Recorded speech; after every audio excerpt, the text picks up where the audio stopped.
Des personnes qui ont un accident de la route, qui sont paralysées, on appelle ça une blessure d'origine traumatique. Nous avons développé des technologies dans les laboratoires sur des modèles animaux pour promouvoir une reconnexion fonctionnelle des fibres nerveuses à travers la partie endommagée de la moelle épinière pour reconnecter les parties qui ne sont plus contrôlées par le cerveau et permettre au cerveau de recontrôler ses membres paralysés.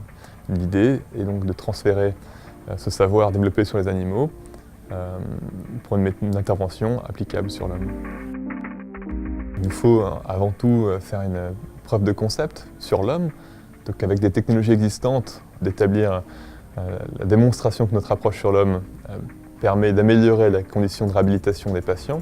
Il faudra développer du matériel dédié à ce type de thérapie, et donc pour avoir le matériel optimal pour que ça fonctionne le mieux possible. Si vous voulez, le projet a commencé en fait il y a pratiquement entre 10 et 15 ans en arrière. Il y avait un jeune scientifique qui s'appelait le professeur Courtine, un jeune français qui est parti faire son postdoc à UCLA en travaillant avec la fondation Christopher Reeves. Et là-bas, il était investi d'une mission en sorte. On lui a dit d'aller voir les patients, d'aller en salle de réhabilitation et de faire quelque chose pour eux. Et puis ça a vraiment frappé ce message, faire quelque chose pour le patient. L'approche principale pour traiter les patients paraplégiques dans la recherche, c'est d'injecter des facteurs de croissance pour promouvoir la croissance des fibres nerveuses.